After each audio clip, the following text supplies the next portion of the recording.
یہ واقعہ سنانے سے پہلے یہ بتا دینا ضروری ہے کہ تمام مسلم اور غیر مسلم رائٹروں نے عمرو بن عاص کے متعلق لکھا ہے کہ وہ جس قدر بہادر تھے اور شہ سواری اور تلوار بازی میں جتنی زیادہ شہرت رکھتے تھے، اس سے کہیں زیادہ ذہین، وقار، تمکنت، دانائی اور اپنے زبان کو استعمال کرنے میں اور سخن فہمی میں خاص مقام رکھتے تھے۔ وہ اپنی زبان کا اتنا بہترین استعمال کرتے تھے کہ ان کے سامنے کوئی اپنی دلیل کو پیش نہیں کر سکتا تھا، اور کوئی بھی اپنی دلیل بازی سے ان کو ہرانے کی جرأت تک نہیں کرتا تھا۔ وہ حقیقت اور خوش فہمی کے فرق کو نہایت اچھی طرح سمجھتے تھے اور مکمل طور پر حقیقت بین تھے۔ غزوہ احزاب میں قریش کی شکست دیکھ کر عمرو بن عاص نے قبیلہ قریش کے چند آدمیوں کو اپنے ہاں بلایا۔ عمرو بن عاص نے لوگوں سے کہا، اے اہل قریش، خدا کی قسم محمد کے معاملے میں ہم سب خوش فہمیوں میں مبتلا ہے۔ کسی ایک بھی معرکے میں ہم ان کے مقابلے میں جم نہیں سکے۔ کیوں نہ ہم لوگ یہ تسلیم کر لے کہ محمد کا ستارہ عروج کو پہنچ چکا ہے۔ وہ وقت تیزی سے چلا آ رہا ہے جب مسلمان ہم پر غالب آ جائیں گے۔ ایک آدمی نے کہا، ہم تمہیں دانش مند اور عقل مند سمجھتے تھے، لیکن جو تو نے کہا وہ ہم دیکھ چکے ہیں۔ تو ہم سب میں عقل مند اور زیادہ دانش مند ہے۔ یہ بتا تو چاہتا کیا ہے اور ہم کیا کریں؟ عمرو بن عاص نے کہا، تم سب میرے دوست ہو، میں جو چاہتا ہوں وہ اور کوئی نہیں مانے گا۔ تم سب میرے دوست ہو، اس لیے مجھے اپنی اور تمہاری عزت کا خیال ہے۔ میرے سامنے ایک ہی راستہ ہے، تم میں سے جو میرا ساتھ دینا چاہے وہ میرے ساتھ حبشہ چلے اور حبشہ کے بادشاہ نجاشی کے پناہ میں رہے۔ ایک شخص نے پوچھا، کب تک وہاں پڑے رہیں گے اور وہاں کریں گے کیا؟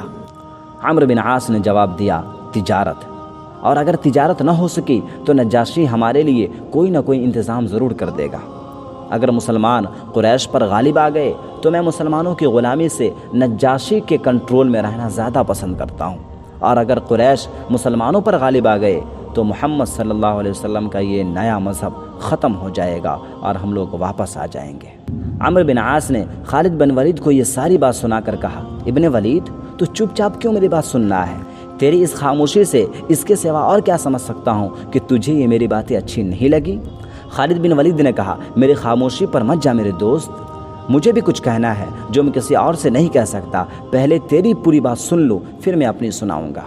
عمرو بن عاص نے کہا، میں نے بتایا نا، چند آدمی میرے ساتھ تیار ہو گئے، ہم نے تجارت کو بہانہ بنایا اور چل پڑے۔ شاید تجھے حبشہ کا راستہ معلوم ہی ہوگا۔ ہم یہاں سے چلے اور سمندر بحیرہ قلزم کے ساتھ ساتھ چلتے چلتے یمن میں داخل ہو گئے اور پھر عدن جا پہنچے۔ عدن کے قریب اس جگہ گئے جہاں سمندر بہت ہی کم چوڑا ہے۔ بڑی بادبانی کشتی پر ہم نے سمندر پار کیا اور پھر سوکھے راستے کا سفر شروع ہو گیا، اور پھر 3-4 پڑاؤ کر کے حبشہ کے دارالحکومت عدلیس ابابا پہنچ گئے۔ تجھے یہ اندازہ ہو گیا ہوگا کہ یہ سفر کتنا زیادہ لمبا اور کٹھن بھی ہے، لیکن ہم خیریت سے اپنی منزل پہنچ گئے۔ حبشہ کے بادشاہ نجاشی کے دربار میں گئے اور اس سے پناہ مانگی اور اس سے یہ بھی کہا کہ ہم تجارت پیشہ لوگ ہیں، اس لیے اس پر کسی قسم کا بوجھ نہیں ڈالیں گے اور پناہ کے سوا کوئی مدد نہیں مانگیں گے۔ نجاشی نے ہمیں شاہی مہمانوں کی طرح رکھا اور ہماری ایسی مہمان نوازی کی جو شاہی خاندان جیسی ہوا کرتی ہے۔ خالد بن ولید نے ان ساری باتوں کو سن کر کہا، مجھے ان باتوں سے کوئی دلچسپی نہیں، میں یہ سننا چاہتا ہوں کہ تم واپس کیوں چلے آئے اور اب کہاں کا ارادہ ہے؟ میں یہ دیکھ رہا ہوں کہ اگر تو حبشہ ہی سے آیا ہے تو مکہ کیوں نہ رک گیا؟ مکہ پیچھے بہت دور رہ گیا ہے، کیا تو کوئی خاص بات مجھ سے چھپا رہا ہے؟ عمرو بن عاص نے کہا، نہیں ابن ولید، تو میرا دوست ہے اور اہل قریش میں تجھے وہی برتر حیثیت حاصل ہے جو مجھے حاصل ہے۔ میں نے مکہ سے روانہ ہونے سے پہلے تجھے نہیں بتایا تھا کہ میں یہاں سے ہمیشہ ہمیش کے لیے جا رہا ہوں؟ یہ تو میں نے کسی کو بھی نہیں بتایا تھا اور اپنے ساتھیوں سے بھی کہا تھا کہ وہ کسی کے ساتھ اس بات کا ذکر نہ کریں، لیکن اب دل میں ایسی بات آ گئی ہے جس کے متعلق میں فیصلہ نہیں کر سکتا۔ اچھا ہوا تم مل گیا۔ خالد بن ولید نے کہا کہ تیرے وہ ساتھی کہاں ہیں جو تیرے ساتھ حبشہ گئے تھے؟ عمرو بن عاص نے کہا، میں نے اسے وہیں چھوڑ آیا۔ میں جو ارادہ لے کر وہاں سے آیا ہوں، میرے ساتھیوں کو یہ ارادہ پسند نہیں آیا اور میں ان کا ساتھ چھوڑ آیا ہوں۔ خالد بن ولید نے کہا، میں سمجھتا تھا کہ تو راستے سے بھٹک گیا ہے۔ اتنی لمبی بات نہ کرے ابن عاص، مجھے صحیح بات بتا دے، تیرا ارادہ کیا ہے اور تو کس منزل کا مسافر ہے؟ عمرو بن عاص نے کہا، ابن ولید، جب تک بات پوری نہ سنا لوں اپنا ارادہ نہیں بتاؤں گا، کیونکہ تو غلط سمجھ لے گا۔ یہ تو تجھے بھی معلوم ہے کہ ہمارے تاجر حبشہ جاتے رہتے ہیں، ہم وہاں تقریباً 1 سال رہے۔ ایک روز عربی تاجروں کا ایک قافلہ ادریس ابابہ پہنچا، اس میں میری جان پہچان کے لوگ بھی تھے۔ اس سے پتہ چلا کہ محمد صلی اللہ علیہ وسلم حدیبیہ کے مقام پر قبیلہ قریش کے ساتھ ایک معاہدہ کیا ہے، اور اس معاہدے کے رو سے قریش اور مسلمان 10 سال تک جنگ نہیں کریں گے۔ پھر مجھے یہ پتہ چلا کہ محمد نے قریش کی ساری شرطیں مان لی ہیں اور طے پایا ہے کہ وہ 1 سال بعد عمرہ کرنے آئیں گے۔ میں نے تسلیم نہیں کیا کہ ایسا کوئی معاہدہ ہوا ہوگا، لیکن تھوڑے ہی عرصے کے بعد مکہ سے آیا ہوا ایک اور آدمی ملا۔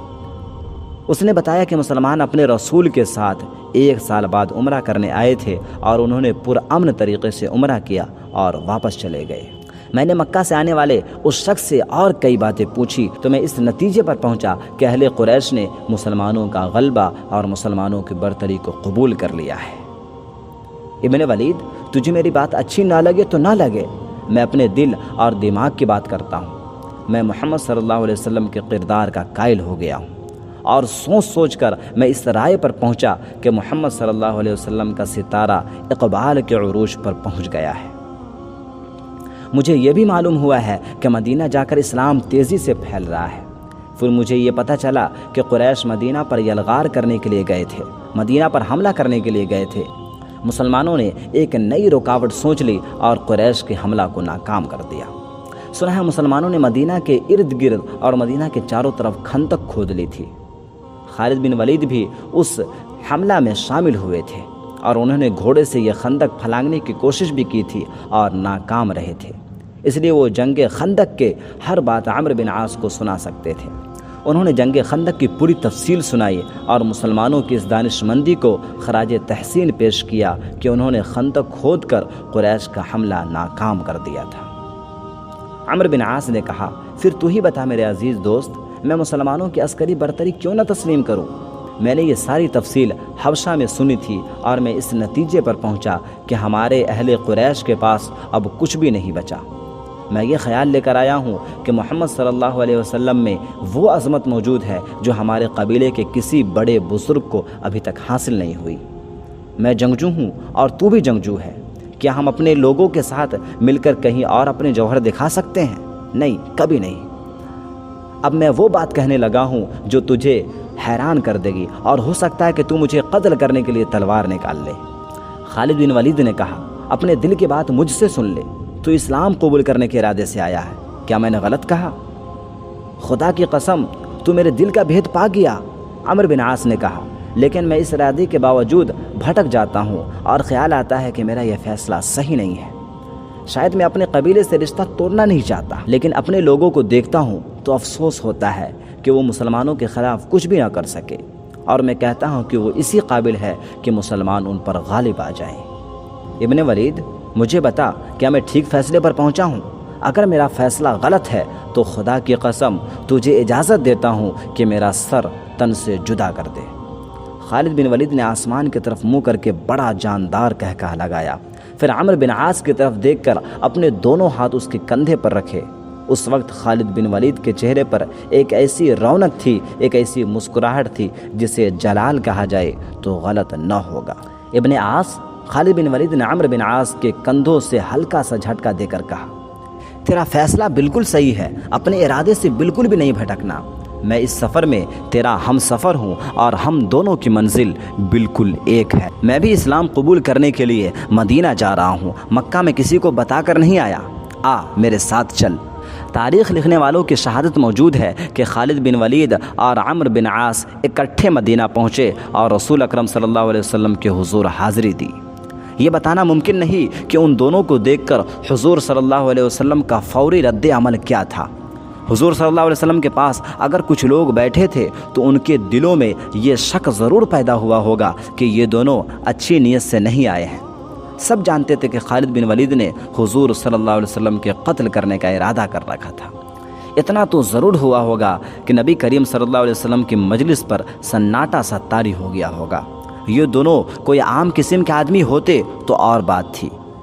سب ان دونوں کے متعلق جانتے تھے کہ انہیں اپنے اپنے قبیلے میں کتنی اونچی اور برتر حیثیت حاصل ہے۔ اچھا ہوا خالد بن ولید جلدی سے بول پڑے اور محفل پر جو کھچاؤ طاری ہو گیا تھا وہ ختم ہو گیا۔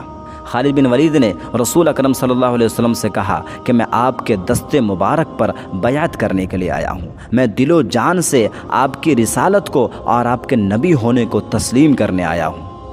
حضور صلی اللہ علیہ وسلم نے خالد بن ولید کی بیعت کو قبول فرمایا اور انہیں حلقہ بگوش اسلام کر لیا۔ پھر آپ نے عمرو بن عاص کی طرف دیکھا اور مسکرائے۔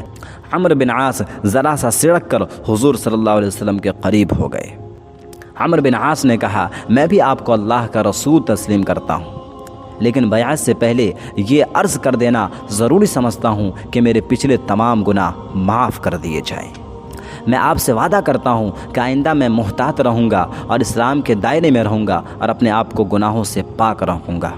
مصر کی ہسٹری لکھنے والے تاریخ نویس محمد حسنین ہیکل مختلف حوالوں سے لکھتے ہیں کہ رسول اکرم صلی اللہ علیہ وسلم نے عمرو بن عاص سے کہا کہ گناہ معاف کرنے والا اللہ ہے، اور جو توبہ کر کے اسلام میں داخل ہو جاتا ہے اس کے پچھلے تمام گناہ اسی طرح دھل جاتے ہیں جس طرح ہجرت سے پچھلی تمام مصیبتیں ختم ہو جایا کرتی ہیں۔ آپ صلی اللہ علیہ وسلم نے عمرو بن عاص سے کہا کہ وہ بیعت کر لے اور اپنے آپ میں خود ہی تبدیلی محسوس کریں گے۔ اس طرح عمرو بن عاص نے بھی اسلام کو قبول کر لیا۔ رسول اکرم صلی اللہ علیہ وسلم خالد بن ولید اور عمرو بن عاص کو مکے سے جانتے تھے۔ آپ صلی اللہ علیہ وسلم ان دونوں کی خوبیوں، صلاحیتوں اور کردار سے خوب واقف تھے۔